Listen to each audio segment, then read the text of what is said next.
Hello guys, നമസ്കാരം. ഇന്ന് നമ്മൾ വന്നിട്ടുള്ളത് റീസെന്റ് ആയിട്ട് റിലീസ് ആയിട്ടുള്ള റീസെന്റ് എന്ന് പറഞ്ഞാൽ 2026 ഫെബ്രുവരി 13 റിലീസ് ആയിട്ടുള്ള ഗോട്ട് എന്ന സിനിമയ്ക്ക് വേണ്ടിയിട്ടാണ്. നമ്മുടെ വിജയുടെ ഗോട്ടല്ല, ഗോട്ട് മറ്റേ ആടിന്റെ സിനിമ. ഓക്കെ, ഒരു ബാസ്കറ്റ്ബോൾ തീംഡ് ആയിട്ടുള്ള ഒരു ഫിലിമാണിത്. ആ ഫിലിമിൽ അതിനെ കുറിച്ച് പറയുന്നത് റോർ ബോൾ എന്നാണ്. ഓക്കെ, ടോട്ടലി എന്താ പറയാ, ഒരു സൂട്ടോപ്പിയ ലെവൽ പടം. പക്ഷേ ഈ സാധനം ഫുൾ ആനിമേറ്റ് ചെയ്തിരിക്കുന്ന രീതി, അതാണ് ഈ ഫിലിമിനെ ബാക്കിയുള്ള ഫിലിമിൽ നിന്ന് മാറ്റി നിർത്തുന്നത്.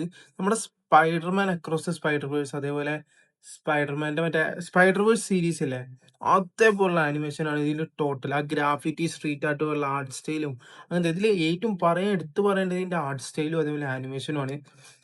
നമുക്കറിയാം ഒരു ക്യാരക്ടേഴ്സിന് ഒരു 12 ഫ്രെയിം പെർ സെക്കൻഡും ബാക്ക്ഗ്രൗണ്ടിൽ 24 ഫ്രെയിം പെർ സെക്കൻഡും ആക്ഷൻ കാണിക്കും. അങ്ങനത്തെ ഒരു രീതിയാണ് സ്പൈഡർ വേഴ്സിന്റെ നമ്മൾ കണ്ടിട്ടുള്ളത്. ആ ഒരു സെയിം സംഭവമാണ് ഇവിടെ യൂസ് ചെയ്തിട്ടുള്ളത്. അതേപോലെ ക്യാരക്ടർ മൂവ് ചെയ്യുമ്പോഴുള്ള മോഷൻ ബ്ലർ ഒന്നും ഇവിടെ ഉണ്ടാവാറില്ല. ഒരു സ്മിയർ ആയിട്ടുള്ള ഒരു ഇങ്ങനെ നീട്ടി വലിച്ച പോലെ ഒരു ഇതുണ്ടാവുക. അങ്ങനെ ആനിമേഷൻ ക്വാളിറ്റി ഇതിന്റെ പൊളിയായിരുന്നു. അതേപോലെ തന്നെ NBA, അതായത് അമേരിക്കൻ ബാസ്കറ്റ്ബോൾ, നാഷണൽ ബാസ്കറ്റ്ബോൾ അങ്ങനെ എന്തോ ആണല്ലോ അതിന്റെ പേര്. അതിലത്തെ ഏതോ ഒരു മെയിൻ ആയിട്ടുള്ള ആള് സ്റ്റീഫൻ കറിയാണ് ഇത് പ്രൊഡ്യൂസ് ചെയ്തിട്ടുള്ളത്. മൂപ്പരാൾ തന്നെ ലെന്നി എന്ന് പറഞ്ഞ ഒരു ക്യാരക്ടറിന് വോയിസും കൊടുത്തിട്ടുണ്ട്. ഏറ്റവും വലിയ കാര്യം സ്ട്രേഞ്ചർ തിങ്സിന്റെ ഒരു ഇതാണ്.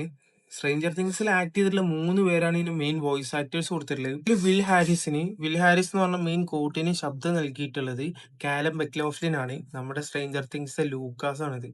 അതേപോലെ തന്നെ നമ്മുടെ ഹോപ്പറിന് ഓർമ്മ ഉണ്ടാവും. സ്ട്രേഞ്ചർ തിങ്സ് കണ്ടിട്ടുള്ള എല്ലാവർക്കും അറിയുണ്ടാവും.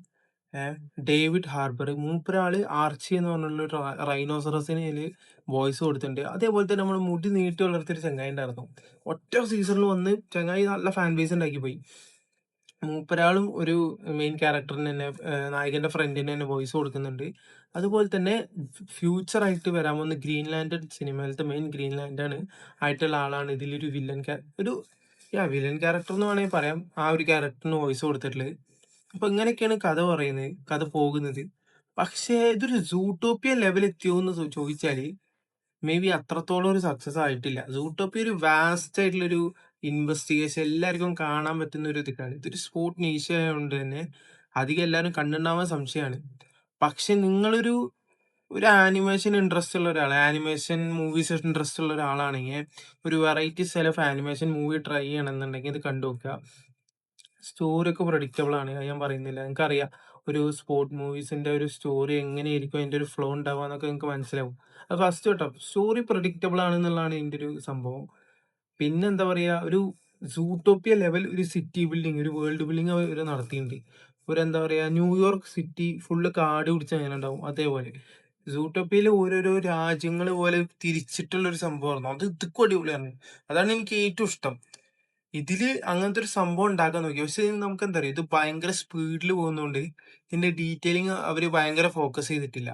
സൂട്ടോപ്പിയയിൽ അവരുടെ വേൾഡ് ബിൽഡിങ്ങിന് അവർ ഭയങ്കര ഫോക്കസ് കൊടുത്തു. ഇവിടെ അങ്ങനെയല്ല. ഇവിടെ ടോട്ടൽ വേറെ നീശയാണ്. പക്ഷെ അങ്ങനത്തെ ഒരു സ്ഥലം ഇവര് ബിൽഡ് ചെയ്ത് വെച്ചിട്ടുണ്ട്. ഒരു രാജ്യം തന്നെ ടോട്ടലി ഇങ്ങനെ കാട് പിടിച്ചിട്ട് ശരിക്കും ആനിമൽസ് മാത്രം ജീവിക്കുന്ന ഒരു രാജ്യം. ഒരു അണ്ടർഡോഗ് ആയിട്ടുള്ള ഒരു ക്യാരക്ടർ ടോപ്പ് ആവുന്ന ഒരു കഥ. അത്രേ ഉള്ളൂ സംഭവം. നിങ്ങൾക്ക് അതിന്റെ ട്രെയിലർ കണ്ടാലോ അതിന്റെ പോസ്റ്റർ കണ്ടാലോ നിങ്ങൾക്ക് എന്തായാലും മനസ്സിലാവും. അപ്പൊ എന്തായാലും ഒന്ന് കണ്ടു നോക്കുക. ആനിമേഷൻ മൂവി എന്ന് പറഞ്ഞിട്ട് കാണാതിരിക്കേണ്ട കാര്യം, നല്ലൊരു ക്വാളിറ്റി ഉള്ള ഒരു ആനിമേഷൻ മൂവിയാണ്. ഓക്കെ, സ്റ്റോറി എല്ലാം പറയുന്നത്, story again I said predictable ആണ്. പക്ഷെ ആനിമേഷൻ ക്വാളിറ്റി ഒക്കെ നല്ല രസമുണ്ട്. നല്ല മറ്റേ ഇമ്പാക്ട് ഫ്രെയിംസ് ഒക്കെ ഇട്ടിട്ട്, നമ്മുടെ വൺ പീസ് ആനിമേഷനിലൊക്കെ ഇപ്പോൾ കുറെ കണ്ടിട്ടുണ്ടാവും നിങ്ങൾ ഓൾറെഡി. ഇമ്പാക്ട് ഫ്രെയിംസ് മറ്റേ അടിക്കുമ്പോൾ ആ സ്ക്വീജസ് സ്ട്രെച്ച്, മറ്റേ നല്ല തീയും പുകയും പറക്കുന്ന ആ ഒരു അമ്മാതിരി ഒരു സാധനങ്ങളൊക്കെയാണ് ഇതിൽ വന്നിട്ടുള്ളത്. എന്തായാലും കണ്ടു നോക്കുക, ഇഷ്ടപ്പെടാൻ നല്ല ചാൻസ് ഉണ്ട്.